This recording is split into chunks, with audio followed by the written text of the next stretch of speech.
Hey guys, TradrAlpo here. Just want to do a quick market update now. I know there's some really important things going on in terms of Bitcoin's price, but I just want to let you guys know, we are still in a weekly consolidating range.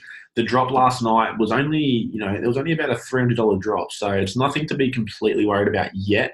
But I will show you what I am seeing in terms of price action. Any questions, just let me know. I'm on Twitter, Facebook, Discord, or Telegram, so you can hit me up anytime. Happy to talk to anyone about, what I'm seeing in the chart. So first of all, guys, I just want to mark a weekly range, okay? A lot of you will say, a lot of you ask why I jump on the higher time frames, and it's pretty simple, guys. There's less noise, okay, and you can see a lot more. So instantly, I want to jump on the weekly range, and I want to mark out my weekly support, which I think is at that 5.8 level, okay? So we've come down, tested. We're still consolidating on those weekly lows, okay? So that's a weekly low in terms of what I'm seeing. And then I'm going to have a look at weekly resistance, which is around 6.830. Yeah, so the high of this candle here is 6.818, and the high of this candle is 6.838. So that in particular was an indecision candle, which marks resistance for me. And you can see this cluster of price here had big resistance there. We broke up, didn't find any support. We had more resistance here. Came up, broke straight back through. So you can tell there's a lot of selling pressure just above this 6.8 mark. And we're continuing to find large resistance at that level. What's really interesting, guys, is the market structure at the moment, okay? So if we just zoom in on the higher time frame, we've obviously got our lower highs all throughout Bitcoin, okay? So these little X's above are obviously indicating that price failed to push to make a higher high. So we are making a higher low here, higher low there, and then we've made the lower low here. Okay, so this low is lower than that candle close there. Okay, on a weekly chart, it's about a $100 difference, so it does make a difference. So that's our first lower low in terms of the last sort of 3 months of price action. So we had higher low, lower low, lower high, lower low, lower high. So will this be followed by a lower low?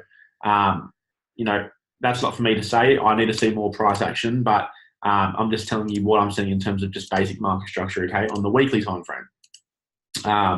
What we'll go to is we'll jump on the daily, and I want to show you an accumulation phase that I was looking at, and I did share with my crew. So if we jump on the daily,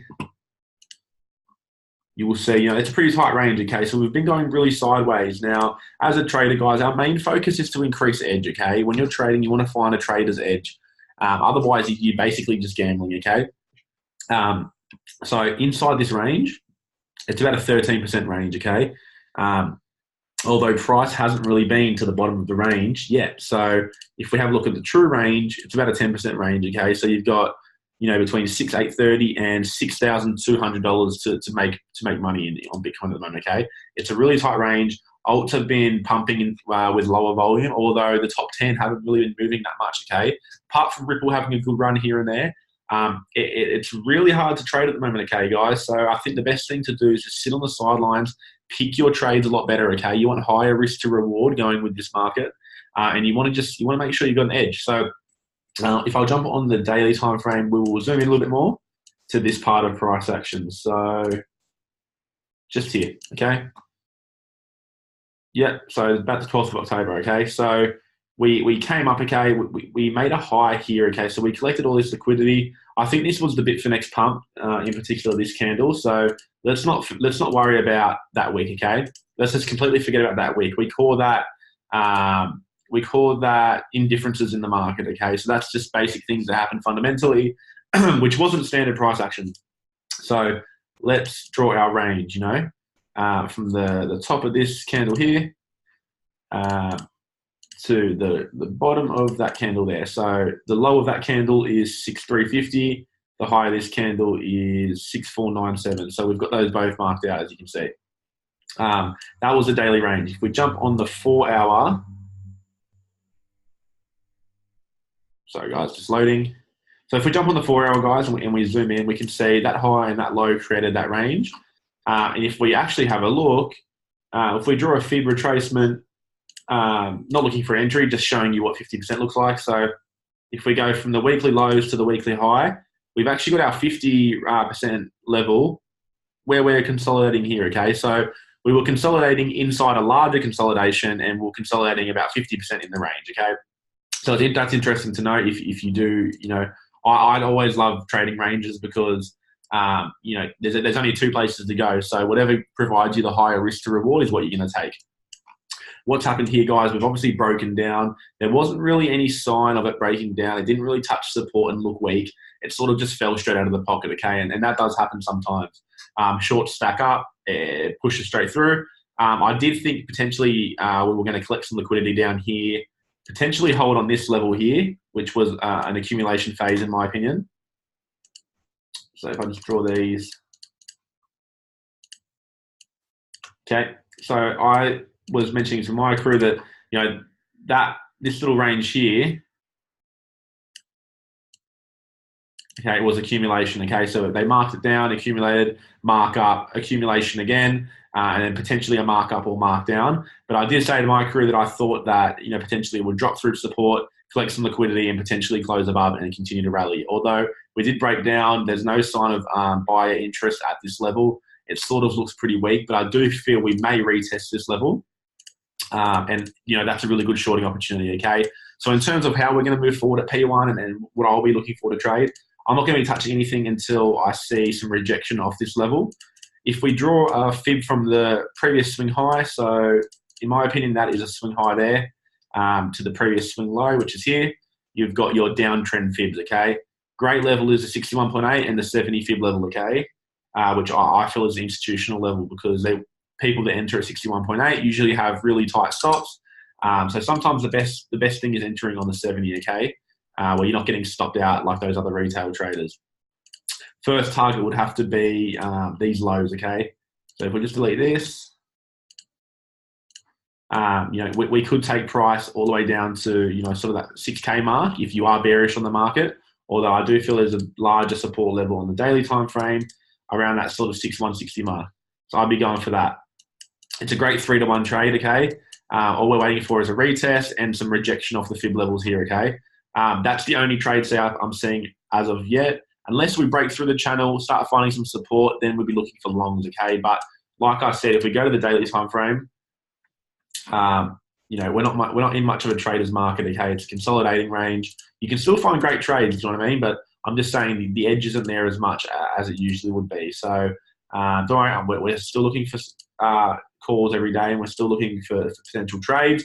I'm just saying, in this range here, if you go long, okay, your next resistance was only, so I'll show you an example.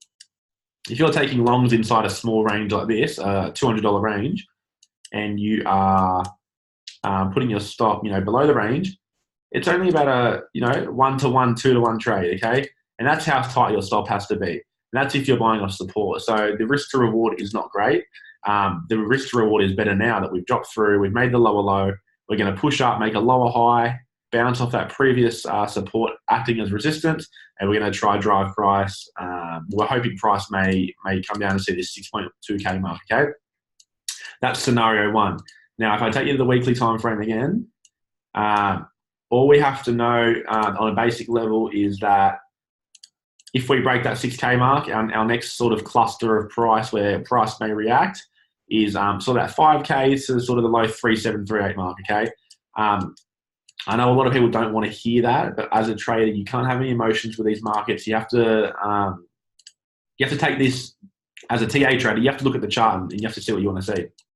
If you get a break at 6.8 at that 6K level, you'd be looking for shorts. You know what I mean? The top 10 would fall dramatically. I feel there isn't much of a market structure around here. See how price just shot straight up? Usually, that's the same thing that happens on the downside. So.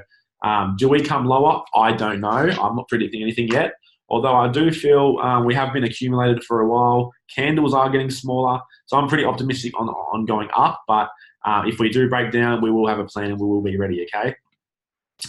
So let's just get off that. Let's have a look at some fundamental stuff. Bitcoin in terms of Google Trends, okay? Very interesting stuff. I'll just flick over to that page. So you can see, obviously, the inception of Bitcoin in 2008, okay? July 2011, sorry. Bitcoin had a rally 2013, was its first little bull run. We came down, we flattened out, okay? Second bull run, late 2013, early 2014, and then we bottomed out, okay? So you can see here we're having peaks, prices following that, obviously. Coming down, prices following that, we're flattening out. Here, we obviously had that big public interest, where a lot of us did join crypto and a lot of other people did. It did spike up. We did hit a peak around sort of December, November, early January, and it fell pretty dramatically. So if we go to the past 90 days, you can see fundamentally, guys, we're really just heading in a downwards direction. If you did draw a trend line, it doesn't look too good. If we go the past 12 months, you can see, we really topped out and we're having that flat time again. So don't get me wrong, guys, crypto will be back. Bitcoin will have another bull run. It's just a matter of time. And it's just about positioning yourself to trade it better, okay? So that's what I have to say. Any questions, let me know. I'm happy to run anyone through the TA. I do feel looking at the larger time frames is really important, guys, and basic market structure, okay? Best thing to do in these times is just educate yourself in these markets, find higher risk to reward trades, focus on risk management, and don't waste your money by being bored. You know what I mean? Don't just put a trade out there because you're bored. You really have to identify an edge in these markets. Thanks a lot.